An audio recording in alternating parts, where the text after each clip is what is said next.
How is it going, everybody? Welcome to this week's Lumix Live. A little bit of a change up, you may notice from previous ones, slightly different camera angle. I'm actually shooting on the S1H right now, changing up a couple of things. Originally, I was going to actually try to shoot on the 24mm, since today we're talking a lot about the 24mm. And then it dawned on me that y'all probably actually want to see the lens, compare it. I know that there are a ton of questions out there actually putting it up in comparison against one of the other 24mm, the Sigma 24 1.4 that's on the market, so that you can actually kind of see size, the differences there. And yeah, so I ended up 24 to 70 2.8 on my S1H. I also changed the monitors around so the camera angle is a little higher. So yeah, for those that have been joining us for a while, you may notice some of those differences. To start off with, I dropped a poll in the chat, and I would love to get to see what everyone's kind of feeling is on which of the new f1.8 lenses you're most excited about. As of yesterday, we finally announced the 24 1.8. We have the 50mm and the 85mm, which are already shipping. And those of you that have picked them up, I've seen some pretty cool reviews and some pretty cool content shot on them.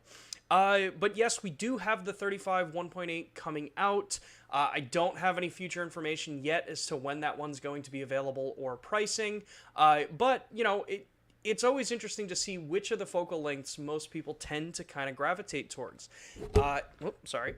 As someone who shoots a lot more landscape and street shooting, you'd typically think, you know, a 35mm is going to be one of the lenses that, you know, would be in your staple and, you know, would be a really exciting lens to have. But personally, I'm actually a 24mm shooter. I love that focal length.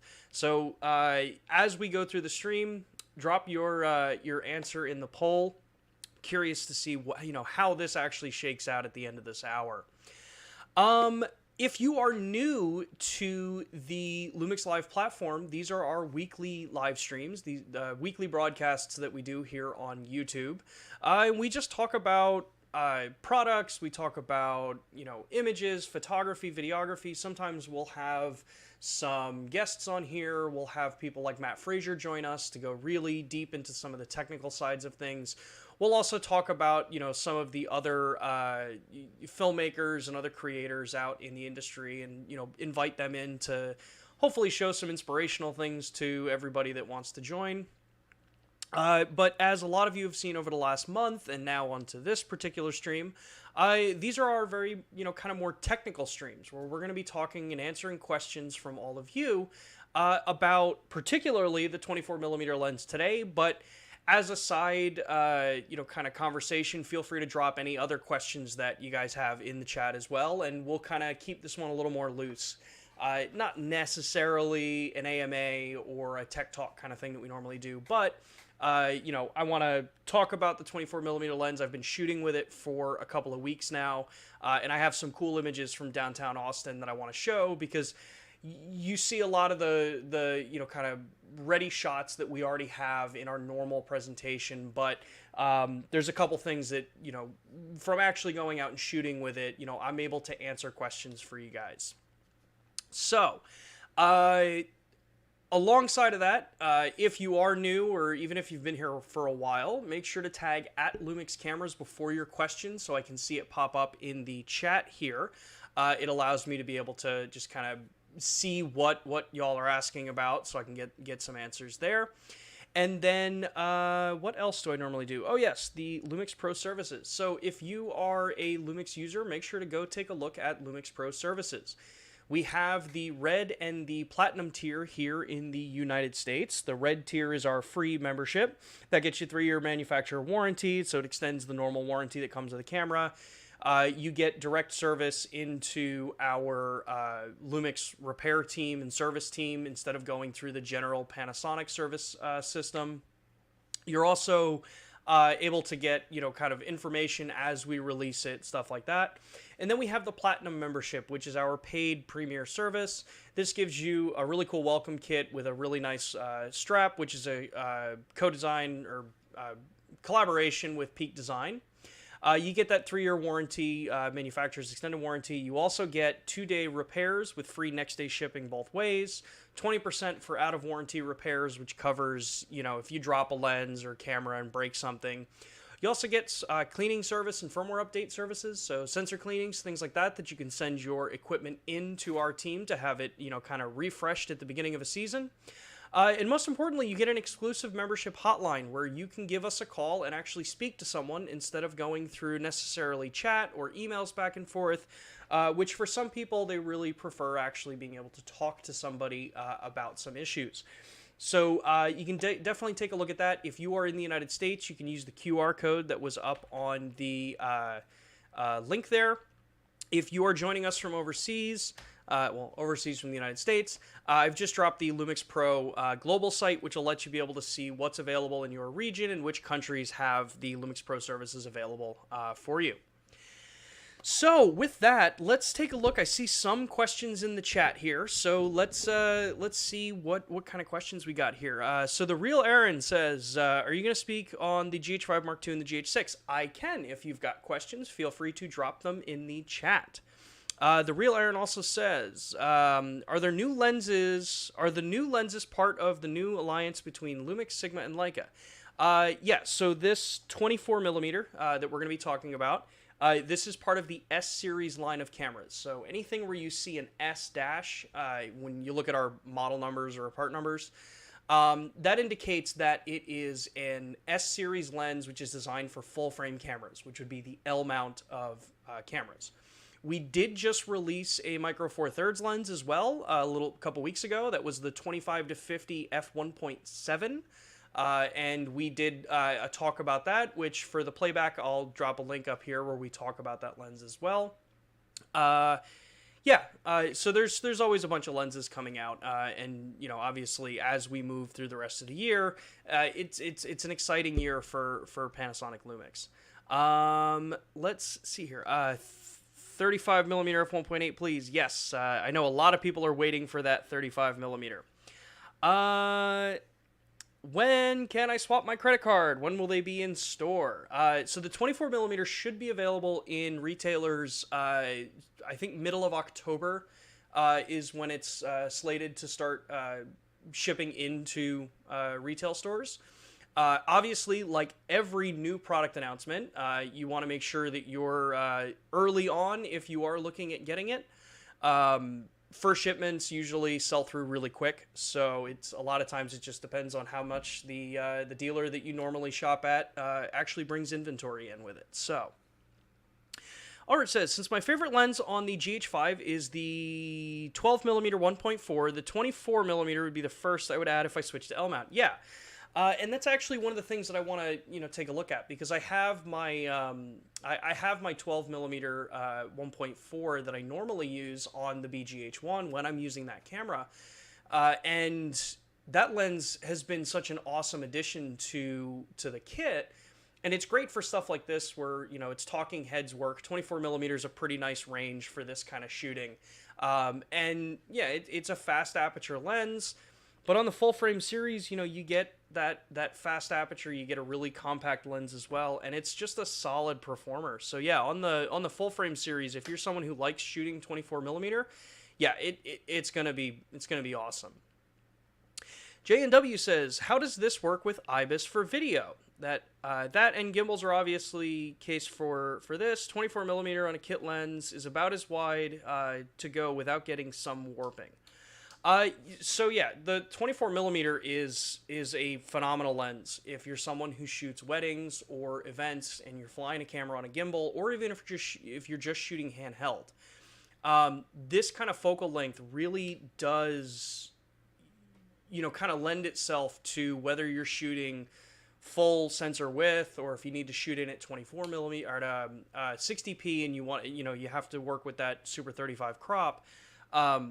A 24mm can be a really, really versatile lens, and the lens is ridiculously sharp. It's a nice, compact lens, and most importantly, if this is the first time you're looking at any of the 1.8 series lenses that we have, there's a common theme around how they're built and what the kind of purpose of making these lenses the way they are.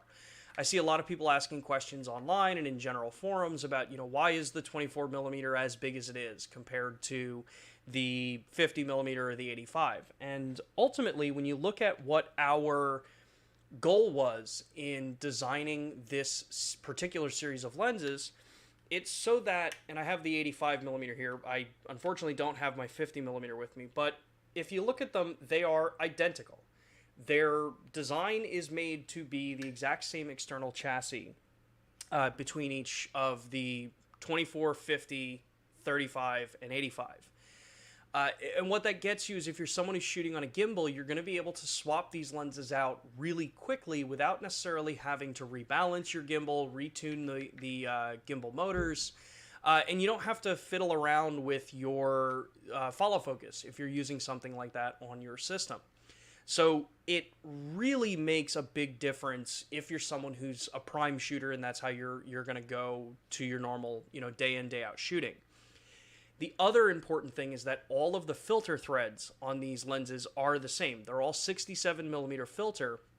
So if you've got, one really nice high quality variable ND filter that you're using, or if you're like me and I love shooting infrared and, with my full spectrum converted S1R, I can have one set of filters, and in this case with an adapter ring, because I always buy the largest of my common lenses, put it on, and I don't have to worry about buying a filter for every single lens. In some cases, as a lot of you know, filters can get really expensive, and if you're looking at specialty ones, you go with the most common filter thread that you're using in your system.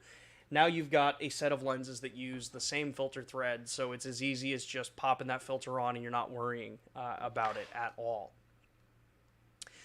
Let's see here. Some other questions. We talked about the Ibis one. Since 24 millimeter is rather wide angle, would it be appropriate for portrait and photo shoots? I sometimes get complaints from models when I shoot with wide lenses. The camera adds a few pounds, quote unquote.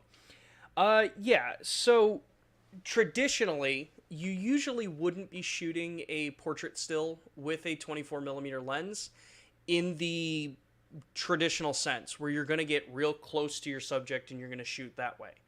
And typically the reason for that, and I actually do have an example that I can show. It's shot in infrared while I was shooting around with this lens, and I can show you why it's not necessarily the best thing to shoot portraits with a 24 millimeter.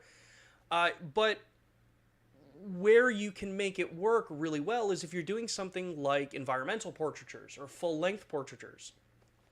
If you look at some of the launch images that we have from the lens, there are portraits in there. They're just a little different. You're looking at the person in an entire space. So you're not going to be exaggerating, features of a person unless you're purposefully trying to do that. And over on our Instagram page, we did post a couple of images from Todd White, one of our local ambassadors here in the U.S., where you can see, depending on the way that you're shooting, it can be perfect for that kind of shooting, so for portraiture shooting. So if I jump over here and we take a look at my Lightroom catalog here, I think, yep, so we should be on Lightroom. You can see, again, this is an infrared image, so this is totally different than normal, but this is shot with the 24 millimeter 1.8 at f1.8, and this is from a passenger seat to a driver's seat. So you see what happens when you do a portrait that close to somebody. You get the exaggeration of facial features, and it's not typically considered the most flattering lens to use. For something like that, I'd stick closer to an 85, maybe even something longer than that. Traditionally, a 135 is usually the lens that you would typically shoot portraits with, because then you're not exaggerating or compressing an image because of distortion. But 24 can be done if it's done carefully. But what's cool about this, and we're going to take a look at the images here, so I'm going to leave camera again. So as we're looking, yep, and I'm on here. As we're looking at some of these images, a lot of things with the 24 millimeter really come in as a great, just kind of general street shooting lens. They're fun to shoot with. It's a really good focal length if you want to be able to do a little bit of cropping later, to bring it into, say, closer to that 35 field of view. And for those that do shoot a lot, there is no such thing as zooming with your feet. So if you're shooting at 24 millimeter and then you want to shoot at 35, you can't just walk into 35 millimeter field of view. Your distortion changes and your compression changes.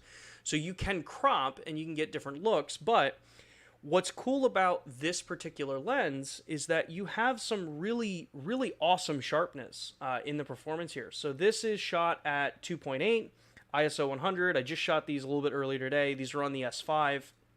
And you'll see, when I come in at 2.8, you get some really nice bokeh. It's got a really nice look in the background. And then even if I come in here, which is shot at 1.8, if I go right into about the same location in the image, you'll see I have to work on my exposure a little bit there. But at 1.8, you just get that much softer of a little bit in the background. You get some really nice, sharp details throughout this frame at 24 millimeter. And something to remember is that, 24 millimeter, you can shoot at 1.8 wide open and be able to still have enough depth of field when you're shooting at a distance. So, you'll see 2.8 here. Yeah, these trees in the back are a little more blown out, or a little more in focus. There's a little more detail to them there. At 1.8, it's a little bit softer in the background here. And ultimately, you can use either of them. It's a matter of just exactly how much depth of field you really want. You could always then just go to something like, I think, where was I? At something like this, where you're at 5.6 and you want as much as you kind of can in focus. So when I zoom in here, I've got the hotel signs there. The roof tiling is nice and sharp throughout this frame, and it can work. But then if I turn around and I go and I shoot at 1.8, like you see on this one, I can go in and you see that I still have the roof tiles are nice and sharp, but depth of field starts to fall off as you go back towards the other roof back here. As you start to look closer towards the front of the frame, depth of field will affect when you've got something in that kind of look. So throughout testing lenses, you start to play around with all the different apertures. Looking at the bokeh performance, because I know this is one of those things that a lot of people love to see is, how shallow of a depth of field can you get? What's the really, out of focus region? How blown out does that get? What do the bokeh balls look like? And this was my attempt at doing that. I'm not commonly someone who likes to shoot with ultra shallow depth of field to really blow the background out and get tons of bokeh. But if we look at this shot here, you'll see we've got the plants here, but then as you look into the background, how the bokeh falls off, the just general look of the out of focus region, how much you can get out of it versus a shot that's done at 5.6. So, of course, stopping down any lens is going to get a sharper looking image. That's a fairly common thing across any lens that you want to be looking at. But 1.8, it's still a really sharp lens. It's an awesome performing lens for something where you want to be able to get that blown out, shallow depth of field look. And then, know that it's going to be a pretty solid performer across the board. So let's see what other kind of questions we've got here. Ruckus says, quick question. How come there's a slight wobbling feeling in the S series cameras when the camera is off? Is this normal? Is that Ibis sensor moving around? When you turn the S series cameras off and some of the G series cameras, actually really any camera that uses an electronic stabilization, so an electromagnetic floating stabilizer, when it's off, the power is not being fed to those magnets, so the sensor carriage can move around. It's totally normal, and nothing really you need to worry about there. J&W says, 24 millimeters, you bend the features, but you do tend to catch the humanity of a person. Think shooting, singer at a concert, artist, or feeling a person with charisma. Yeah, so 24 millimeter can be a really good lens to shoot with when you're trying to, show presence, things like that. It's just a matter of looking whether or not it fits your style or not. Ruckus says, in your experience, is the new 24mm f1.8 as sharp as the 24-70 at 24mm? Would the S Pro be a little sharper? If you put them both at f2.8, so you're matching depth of field, you're matching the aperture between the two lenses, I think the 24-70 2.8 is going to get you a sharper image, but not necessarily because of, the aperture values or just general look. The S Pro lenses are designed a level up. They're the certified lenses by Leica, so you've got a much different optic design to it, but it's also not just optics. A lot of it also comes down to things like the build quality between them. You've got the focus clutch on the S Pro series lenses, where on the standard S series lenses, you're typically not going to find the focus clutch. In the Leica certified lenses, so the S Pro series, you also look at lenses that have typically a different color rendering. Any Premier series lens is usually going to have a very distinct look to go with them. Our standard S series lenses are designed to be incredibly close to those from an overall color, micro contrast, that kind of look to them. You just get a little bit of a difference in just kind of tonality between them. If you're someone looking between, do you go a 24-70 2.8 or a 24mm 1.8? That's going to really come down to what kind of things you shoot. 24-70 on something like the 2.8, like ours, it's a phenomenal lens. It's an awesome lens to go with. It is a bigger lens, so you do take that into consideration with what you're going to be shooting. But you could very easily shoot with the 24-2.8 or 24-1.8, sorry, and get every bit as good of footage as you can with the 2.8, with the advantage that you're going to be able to stop down or open up to f1.8 and get an even shallower depth of field. Even though shallow depth of field's not always as common as something that's as an important part on a 24mm on a wide angle lens. But like I was saying, you still can shoot ultra wide at landscape type shooting with a fast aperture if you have to. I mean, for astrophotography, that's going to be kind of one of the things that you're probably more likely going to be doing, shooting at 1.8. So if you're someone who does that, the 24 can definitely be the better of the choices, I think, out of the two, because you do get that extra, opening, more light that can come in. J&W Studios, wobble is maybe the sensor cleaning? No, so the wobble, like if you're, when the camera's off, that's the sensor carriage moving, since it can move when it's not being powered. So one of the other things, let me click the wrong buttons and just totally screw everything up. My apologies, everybody. So looking back again at, some of the images that this 24mm is capable of producing, when we look at the sharpness that you can get out of this. So this is at f2.8, 6400th of a second. Again, the 24mm, and I'm only about maybe 4 to 5 feet away from this sign. If we punch in here, you see you get tons of sharpness right into the frame here, right in, and over streaming, obviously there's going to be some compression challenges here where it may not look the greatest, but you just get tons of detail even into the stucco kind of siding or the facade that's on here, and it renders a really, really beautiful looking image. When you're looking at, where was another one here? So we've got, again, we're at wide open at f1.8, 8,000th of a second, and I'm at a pretty decent distance from the subject here. So you get that kind of point across that f1.8 at a distance is still a relatively deep depth of field.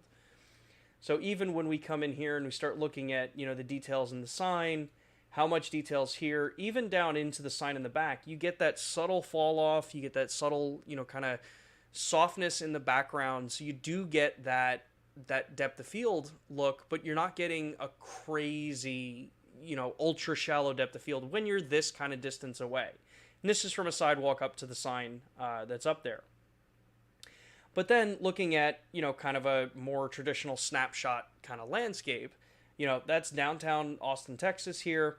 And just straight up at f5.6, 1/1000th of a second, you know, yeah, does it get you a little bit more detail in sharpness at a distance? Yes, of course it does.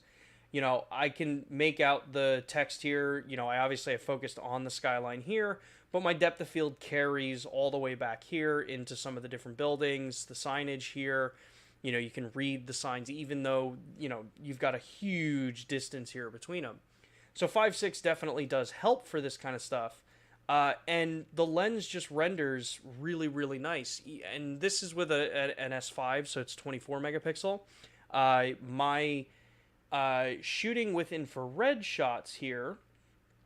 So if I go in and I take a look at, where is the one shot? I think it's this one. Yeah. So this is with my S1R. This is a full spectrum converted. So this is an infrared shot. So it's a little bit different. But even on 47 megapixels, it's still able to really get you all that nice detail. You can still make out all the different, you know, kind of the tile work, the concrete imperfections, things like that.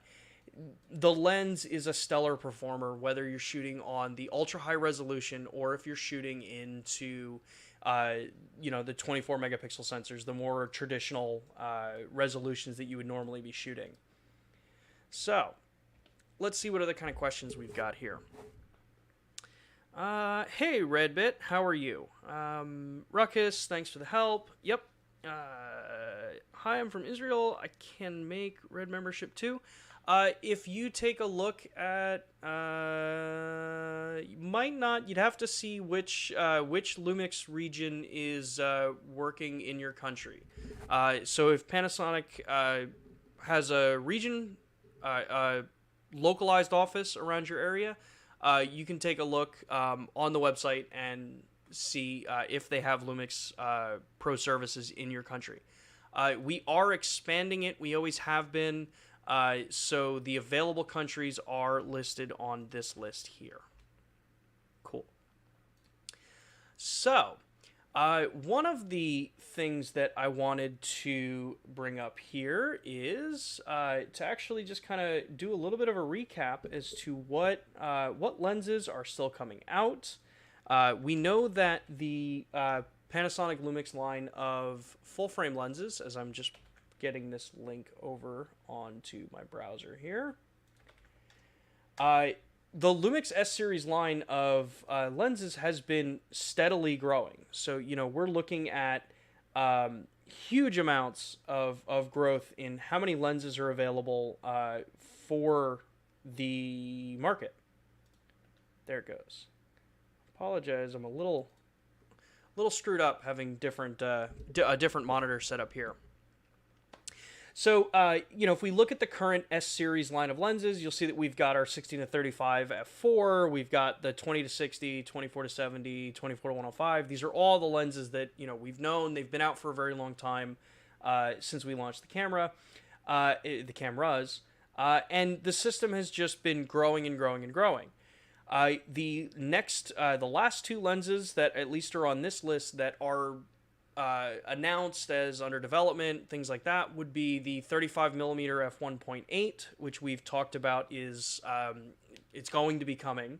So that'll be the round off for the f1.8 series.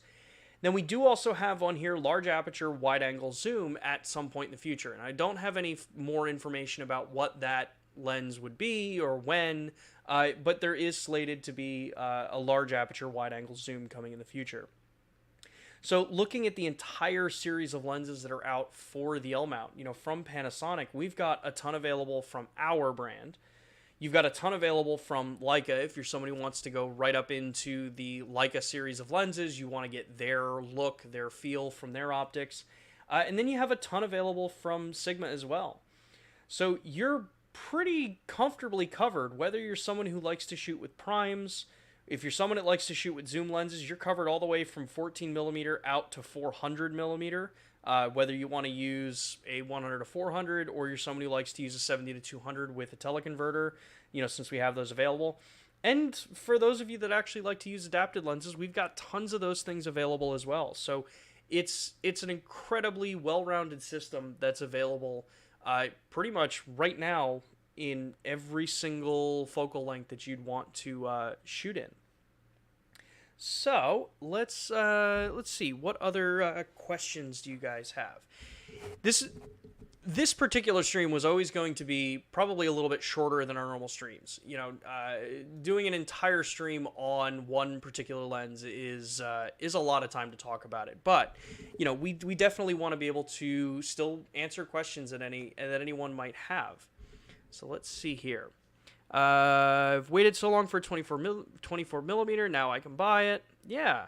So yeah, the 24 millimeter should be available sometime next month. Yeah, it's September now. Yeah, so sometime middle of October next month. So, Redbit saying, so a 16 to 35. I have no information as to what the focal length is going to be or what the aperture is going to be, but there is scheduled to be a wide angle fast aperture lens, zoom lens coming over the next 2020 and beyond. So we're into 2021 now. So one of the things that I get a lot of questions about online is, you know, so why is the 24 millimeter a $900 lens? You know, and we'll, you know, kind of address that one up front. $900 for a 24 millimeter is a fairly normalized kind of price to see. You know, when you're looking at something that's a modern design, that's not an older optic design in older housings into, you know, actually fitting what modern filmmakers and photographers need for lenses. So what does that mean? It means, is it going to be sharp across the frame? Is it going to actually be able to be used at the widest aperture, so at 1.8?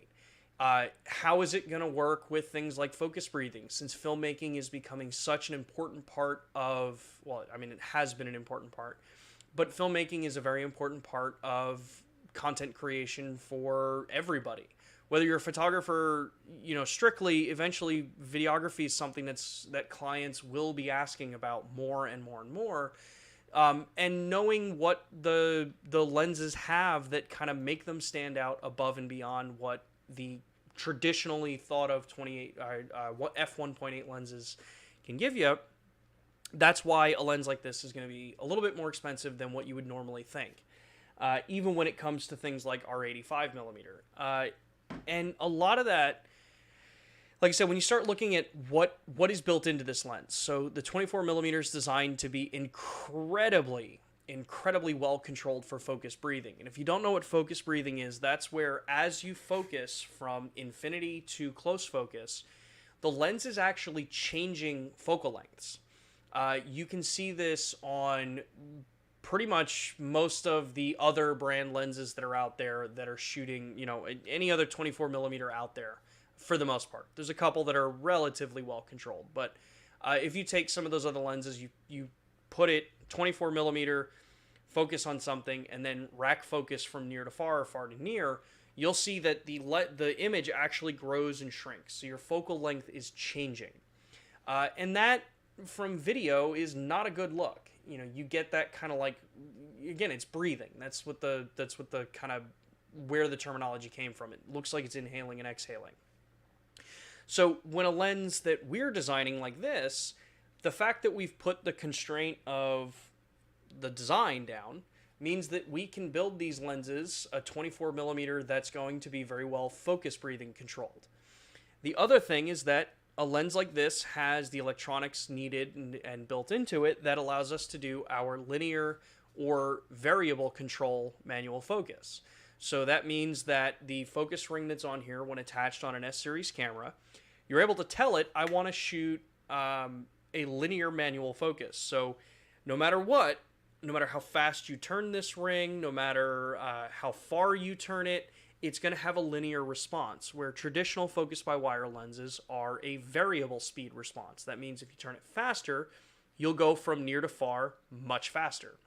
You can pretty much jump from one side to the other. The other thing is that it has the electronics involved that allow it to adjust and change how far of a focus throw you need to make. So you're able to say, I only want a 90-degree focus throw, or I only want, I want a 360-degree focus throw. If you're someone who's shooting macro, you want ultra fine-tuned control over, the actual focus where you're going to be. You can set it to 360 and you've got very, very fine control over, going over each step. But if you're someone like a street photographer and you shoot manual focus, you're able to put it into 90 degree and be able to jump from near to far really fast by only having to turn the manual focus ring by 90 degrees. So this becomes a big, kind of nice benefit of using a lens like this. The other thing about a lens like this is that, we often get the comments about, oh, well, there's a 24 millimeter f1.4 out, 4L mount, and that lens is going to be a little bit less expensive. And yeah, it's true. That lens is a little less expensive. But if you actually look at this lens and you actually put it, up next to our lens, you'll see, so I've got this is the Sigma 24 millimeter 1.4. This is my lens. I actually own this lens. And then make sure label's out. Now there's our 24 millimeter. So you see the size difference between these two. So our lens is that much smaller. So you get a much tinier package when you're actually shooting. You also get something that's going to be way more balanced on a camera like the S5. So this lens, heavy. You get, this does have a mechanically linked focus, but that's great in a relatively old school thinking. But it also means that when you want to change, go from macro to still shooting, you're stuck with whatever the calibration is on a lens like this for near to far focusing.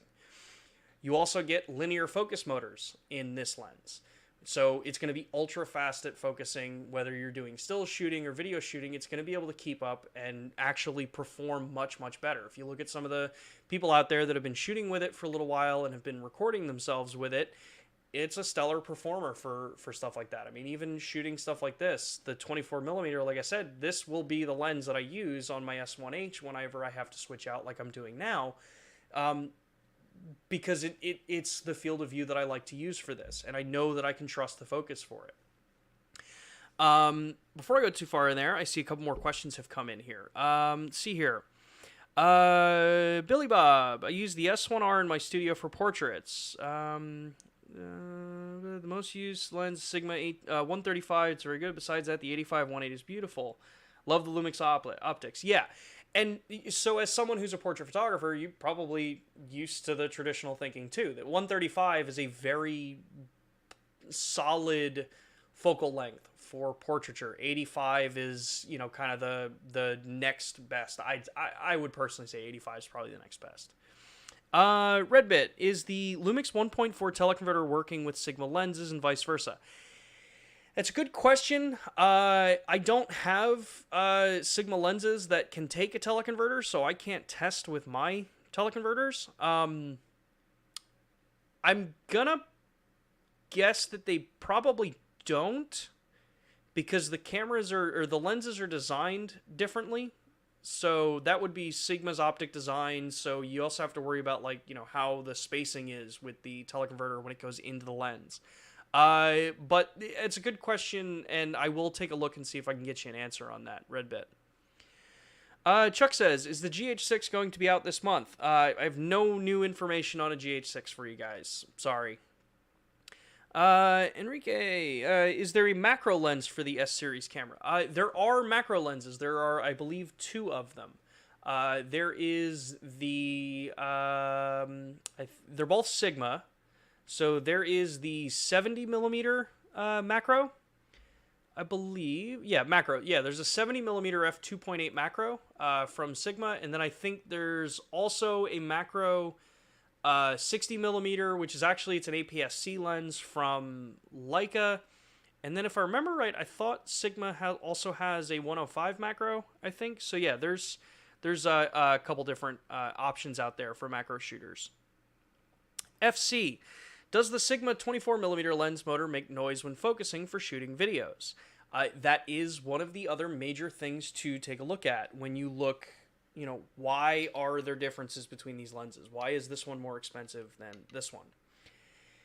This one, like we said, it uses the linear focus motor. So if you're someone who's using autofocus for video, this is going to be ultra silent. You are not going to be able to hear this lens focusing because it uses modern focus mechanisms, focus motors. We talked about this a couple streams ago about the lenses. So you get linear focus motors in this lens, which means ultra fast, really accurate, and really, really, really silent. When you look at a lens like this, you're using the older focus motors, which, and I'm not dogging on the Sigma lens. I do like this lens. This is a fun lens to shoot with. But what you see is that the older lenses that were designed for the dedicated phase detect systems on DSLRs, their lenses weren't designed to really be moving fast for video shooting in continuous focus. Back when we first started shooting video with DSLRs, you didn't autofocus. You manually focused, or you did push to focus. So you focus once and then, it went to that range. So yeah, the big difference that you see there is that the newer lenses are going to be much, much faster at focusing. You're not going to have that kind of issue of the motor constantly clanking around and making noise on you. So yeah, this is going to be one of the better reasons to go with a lens like this. The other kind of less common thing that a lot of people might not actually understand about a lot of these newer lenses is that they're also designed like we started to do with lenses like our 8-18 back when that lens came out, which is they also have a stepless aperture design. So what that means is if I'm using this lens in, say, shutter priority to film with, I can move from a dark environment to a bright environment and let the aperture control the exposure. Now, I know for a lot of people that's not always the best way to work, but in situations where, say, maybe you don't have a neutral density filter and you want to be able to still film with it, I can take this lens, put it in shutter priority, fix my ISO so that I know what I'm shooting at my native ISO on, say, like my S5, and I can be able to say, let the aperture control, and it will smoothly adjust the aperture open and closed. So I don't get the stair-stepping effect of the aperture blades as I'm moving from bright to dark or dark to bright. This lens, even if you're using it in manual focus and you have the lens set into the same scenario, if you're shooting with aperture priority, you're going to get stair-stepping in the exposure. So as you move from light to dark, dark to light, the image is going to brighten and step its level to be, to the next exposure. So another reason why a lens like this, they're just infinitely more modern than the older series lenses were. Now, that's going to be the same when you're working with something like our 85 or even our 50. So they all are lenses that have things like linear focus motors. They're all going to be have focus breathing control to some level. Longer focal lengths are a lot harder to do that with to the same degree that you get on others. And then they all have that stepless iris design, so you're going to be able to do that smooth ramping of exposure. This also works for still shooters as well. If you're someone who's, going to, say, shoot a time lapse and you're actually going to let your aperture shift the exposure, which is not really one of the best ways to do it, the aperture is going to gradually move. And that's one of the things that allows us to put the exposure leveling feature in our cameras, because the aperture gets to be fine-tuned controlled so that you're able to actually have a smooth gradation of an exposure shift while you're shooting. Let's see here. Rugged says, is it normal for the 24-70S Pro to make a small audible clicking noise when changing aperture whilst in photo mode? Thank you. You can, I mean, it kind of depends, I think, on what frequencies you can hear. I know some lenses, if you're using the exposure compensation, you can hear if you're making big jumps from wide open to closed, because the lens is doing it really fast. And it basically ignores the smooth ramping for something like that. So it's possible that might be what you're hearing. I'm willing to bet in your scenario, if you flip it over to video and you do the same thing when you're changing exposures, you're not going to see the same thing. It's just because of how they're tuned differently, whether you're in photo or video. In photo, you're not usually worried about sound that a lens may make, that kind of thing. Let's see here. Jake says, I'm thinking about investing in the 1.8 lenses. I'm trying to decide whether that the best buy or to buy dedicated cinema lenses. Question is, why would I need an aperture ring? Okay. I think I understand your question. So a lot of this is for someone who's looking at filming 100% with the lenses. So say, you're going to buy a set of lenses and you want to use them for filmmaking. A couple things to take into consideration. If you're someone who's going to be using a follow focus, or you're going to be using, a fully rigged out camera, Cine Series lenses are designed typically with focus, the teeth on the actual rings. So for aperture, the aperture and the focus, so that you can easily integrate them into a follow focus rig, or so a focus puller can work with it. Typically, really good Cine Series lenses are going to be well focus breathing controlled. They're going to have a very different kind of characteristic to the look of the lens. So you get some feeling differences with lenses like that. With our lenses, as I almost dropped the lens, it's going to depend on what your kind of goal is. If you don't want to be kitting your rig out with, a cage and follow focus and all the extra pieces that go with it, definitely go with the native L-mount lenses, because you're going to get the advantage of autofocus if and when you do want to use autofocus. But also, if you're using something like a gimbal, and say you're using like an RS2 or an RSC2 from DJI, you're able to actually manually focus it with the gimbal controller. So you still get the ability to do manual focus pulls just through the gimbal if you wanted to, since you can connect over USB into the camera and then have some control over it that way. The other thing is that typically Cine Series lenses, you'll see that you've got a huge variety of different ones available. You've got really expensive primes, you've got really inexpensive primes. And usually when you look at them, the sharpness thing's going to be a give or take.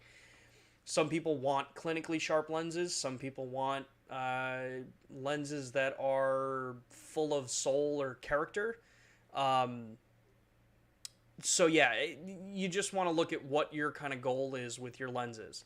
You can always get a really sharp lens, like something like the 24, really the rest of the f1.8 series, and throw something like a Black Pro mist filter on there and soften the image up a bit.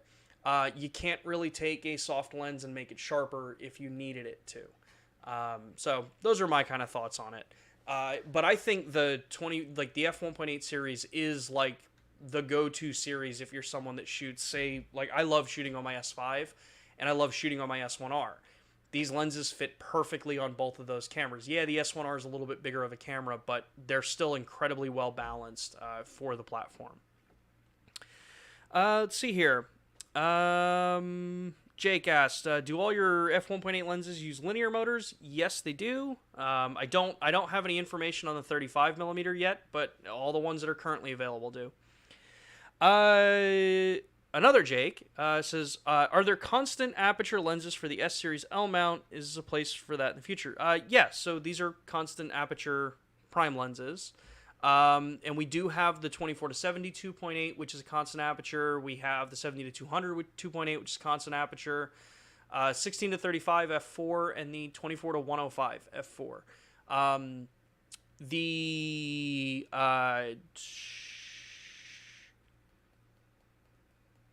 Why am I spacing on the 20 to 60, 70 to 300?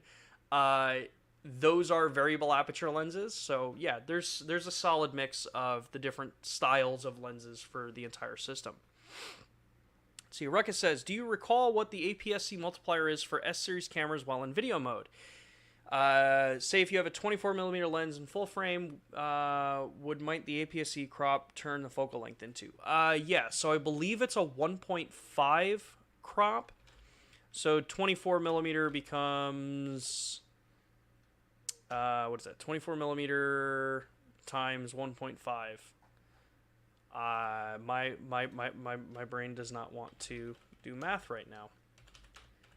So that becomes about a 35, 36 millimeter when you're shooting in APS-C. Let's see here. Sean O'Reilly says, any plans of adding compressed RAW photo functionality to the Panasonic S-Series cameras? As far as what do you mean as far as compressed RAW? Do you mean smaller RAW file sizes, like where you're shooting a 47 megapixel to 24 megapixel instead? If that's the case, it's been asked. I know I've brought it up. I know some of our other team members have brought it up. Is to something that like the S1R could really use for certain styles of shooting. But as of right now, yeah, it's you have just the full, 47 or 24 megapixel depending on the camera that you're using. So yeah. Let's hear. It looks like we've got through all the questions. We've got a little bit more time left since we normally run these for about an hour. Let's see here. Was there anything else I wanted to bring up on that lens? Yeah, so as I said, the 24 millimeter f1.8 is going to be available sometime mid-October of this year. It's going to retail $899.99, so at least in the US, so that's US dollars. Check your local region for pricing and availability.